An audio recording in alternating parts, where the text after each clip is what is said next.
On se retrouve dans cette vidéo aujourd'hui parce que j'ai envie de vous parler de dramas qui sont des adaptations de webtoon, manhwa ou manga. Donc là je vais vous parler de 3 adaptations que vous pouvez trouver sur Netflix. Déjà pour commencer, qu'est-ce qu'un manhwa? Donc un manhwa c'est une bande dessinée sud-coréenne. Donc c'est l'équivalent d'une bande dessinée, d'un comics ou d'un manga. Donc c'est juste que c'est l'appellation sud-coréenne. Un webtoon c'est un webcomic sud-coréen. Enfin maintenant c'est très popularisé donc ça peut être indonésien, enfin ça peut être tout ce que vous voulez mais globalement c'est sud-coréen. En gros, c'est une bande dessinée que tu trouves en ligne, donc que tu peux lire sur des appareils numériques, que ce soit ton ordi, ton téléphone, ta tablette. La technique de lecture, ça va être le scroll. Donc en gros, tu vas juste faire défiler ton écran comme ça pour lire les pages les unes après les autres. Donc ça change du format papier parce que tu tournes pas les pages en fait, c'est vraiment à la suite. Ce qui est génial et ce qui est hyper immersif dans le webtoon, c'est que vu que c'est sur un média numérique, tu peux y rajouter plein de choses. Tu peux rajouter des bruitages, tu peux rajouter des musiques, tu peux rajouter du coup des bruits de pas, des bruits de pluie, tu peux rajouter des animations très courtes en général, tu peux rajouter des effets 3D, des photographies. Ce qui est en plus de tout ça, c'est que tu peux aussi rajouter par exemple sur une même image le temps que tu défiles, il y a les textes qui vont apparaître, il va y avoir une animation, enfin c'est hyper immersif du coup. Donc ça change énormément du format papier qui reste principalement que de l'image et du texte. Faut savoir que la bande dessinée en Corée du Sud, ça représente quand même un quart de vente de livres. 3 millions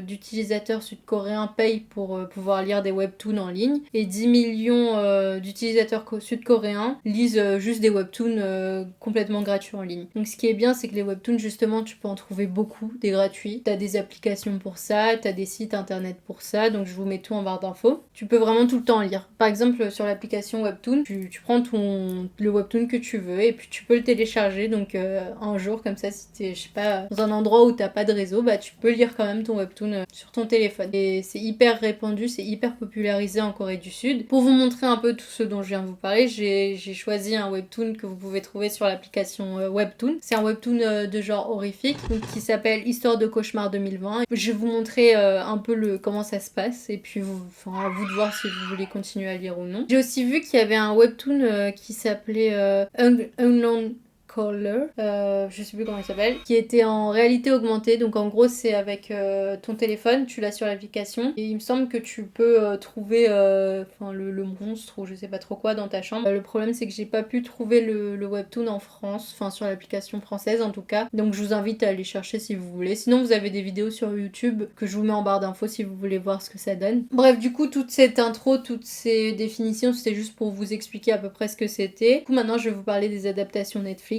de trois œuvres de genre horrifique ou thriller qui sont disponibles du coup sur Netflix, que j'ai vraiment aimé, que vous pouvez aller voir vous aussi maintenant. Je voulais vous parler d'autre chose que des dramas romantiques parce que c'est vu et revu. Du coup je voulais vous parler de ce style-là au cas où vous ne connaissiez pas, au cas où vous pensiez que tous les dramas étaient trop niais. Donc comme ça peut vous montrer un autre aspect en fait des dramas si jamais ça vous intéresse.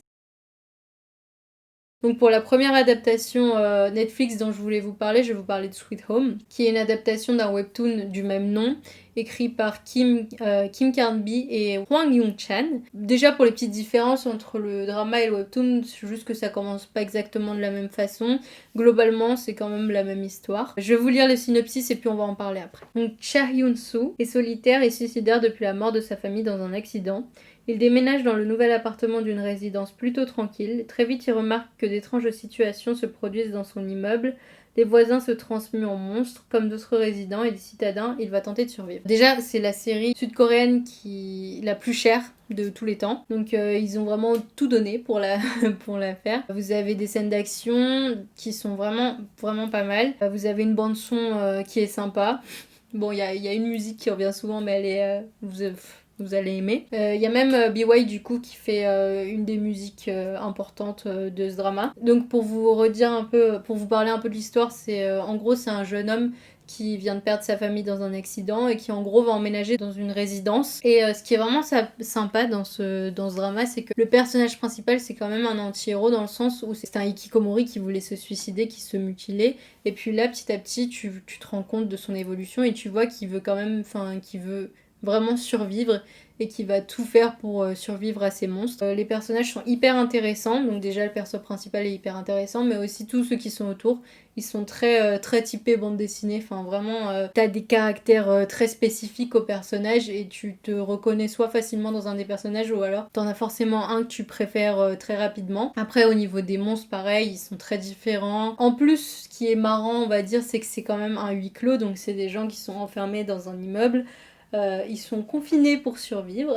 Bah vu qu'ils sont quand même pas mal, bah on voit qu'il y a certains groupes qui se forment, que forcément bah il y en a qui doutent enfin les uns des autres, et vraiment j'ai vraiment hâte de voir la saison 2. Donc Sweet Home c'est sorti en décembre 2020 et c'est passé mondialement dans les top séries, et en France elle était numéro 4 dans le top France du coup des séries Netflix à voir, enfin les plus regardées. Ça nous mène à la prochaine adaptation dont je voulais vous parler, donc c'est Strangers from Hell.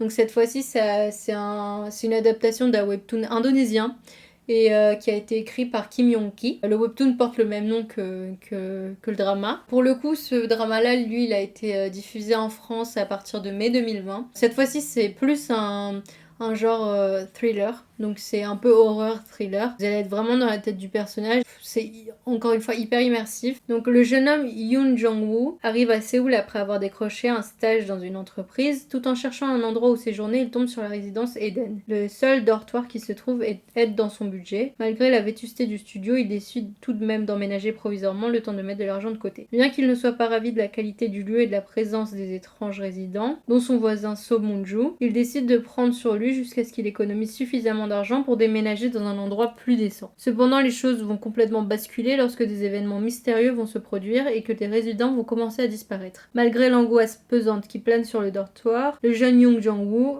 va se rapprocher de son voisin Moon-jo, qui se trouve avoir plus de points communs avec lui qu'il ne pensait. C'est encore un drama qui est hyper intéressant dans le sens où tu vois un peu la vie coréenne dans le milieu du travail, parce que là pour le coup du coup c'est un jeune homme qui vient faire un stage à Séoul et il a pas d'argent, et enfin son stage est rémunéré mais il n'a pas assez d'argent pour se payer comme il est dit dans le synopsis, une chambre plus décente. Donc en plus de voir comment se passe la vie de ce personnage du coup dans ce milieu un peu étrange, un peu glauque, tu vois en parallèle ce qui se passe dans son travail et dans celui de sa copine, et puis tu vois la vie en entreprise en Corée du Sud, tu vois un peu comment ils sont traités, et puis c'est sympa parce que tu te dis que bah, tout n'est pas tout rose. Donc tu vas suivre ce personnage principal et tu vas vraiment être dans sa tête. Donc il y a des moments où il va s'imaginer des choses et t'es dans sa tête. Plus ça va et moins tu sais si c'est ce qui se passe vraiment dans la série ou si c'était juste dans la tête du personnage. Il y a un peu une enquête aussi qui se fait derrière ce drama-là. Cette adaptation-là est vraiment sympa. Encore une fois, on retrouve des personnages qui sont très typés bande dessinée. Donc c'est des épisodes comme un peu tous les dramas entre 40 minutes et 1 heure. En général, c'est 1 heure pour le coup. Il est vraiment frustrant en fait dans le sens où tu veux savoir comment il va s'en sortir, ce qui va se passer. Tu sais pas ce qui va se passer dans cette chambre. Tu te sens un peu oppressé en fait. Surtout que c'est encore une fois en 10 épisodes il me semble, et un épisode c'est une journée qui passe à Séoul, et en fait c'est ça qui est hyper anxiogène dans le sens où vraiment il arrive un peu dans un asile de fous, enfin cet immeuble, ses voisins ils sont complètement bizarres, et tu te dis vraiment ça fait que un jour qu'il est là et c'est passé tout ça, tu vois, genre vraiment plus ça va et plus tu te dis ah ouais c'est chaud, je sais pas ce que j'aurais fait à sa place. Vraiment si ça vous intéresse, si ça vous a plu un peu, bah allez le regarder. Pour la troisième adaptation, je vais vous parler de la série Kingdom. Donc pour le coup, Kingdom, c'est une série américano-sud-coréenne. Donc à la base, pour le coup, là, c'est une adaptation d'un manga japonais. Donc on sort du webtoon. Le titre du manga, c'est The Kingdoms of Gods, et c'est écrit par Young In-wan et ça a été illustré par Yang Kyung-il. Donc je vais vous lire le synopsis. Durant la période Joseon, quelques années après les invasions japonaises de la Corée, des rumeurs circulent au sujet du roi atteint d'une maladie mystérieuse. Le prince héritier Chang, accompagné de son garde du corps Mu-yong, décide alors de mener l'enquête, et ils découvriront qu'une mystérieuse et terrible épidémie frappe le royaume. C'est hyper intéressant parce que je trouve que dans ce drama-là, c'est une approche des zombies complètement différente. Enfin, globalement, les Coréens, j'ai l'impression qu'ils ont souvent une approche des zombies différente des Américains, par exemple. Dans le dernier train pour Busan, c'est pas les mêmes zombies que dans The Walking Dead ou que dans Je sais plus comment s'appelle l'autre film avec Brad Pitt là. Déjà pour commencer, on est en Corée du Sud et en plus on est dans une période, dans la période Joseon du coup. La période Joseon, c'est en gros c'est une période qui a été, de règne par une dynastie, donc des rois qui ont régné en Corée du Sud de 1392 à 1910. Et donc c'est vraiment, tu vois des zombies quand il n'y avait pas d'armes, quand il n'y avait pas de militaires. Et puis comme il est dit dans le synopsis, au début on pense que c'est une épidémie. Donc je suis désolée, je vous ai spoilé, mais de toute façon vous en rendez compte très vite. Et puis même dans l'image, dans la bande-annonce, dans tout ce que vous voulez, vous vous rendez compte que c'est des zombies. La propagation du virus, elle est encore différente des zombies qu'on connaît tous. Les persos sont hyper intéressants encore une fois. En plus, dans ce drama, vous allez voir des plans magnifiques de la Corée du Sud. Vraiment, il y a des paysages qui sont magnifiques. Vous allez voir des persos qui sont hyper intéressants. Vous allez détester certains personnages, en adorer d'autres. Donc c'est vraiment cool. Et si vous aimez voir les vêtements traditionnels, vous allez voir beaucoup de vêtements traditionnels de la Corée du Sud. Dans cette époque du coup. Je sais que les 2 premiers épisodes sont un peu plus lents parce que c'est quand même la mise en place de toute l'histoire, donc vraiment juste attendez de voir la mise en place des 2 premiers épisodes et vous verrez que tout va s'enchaîner.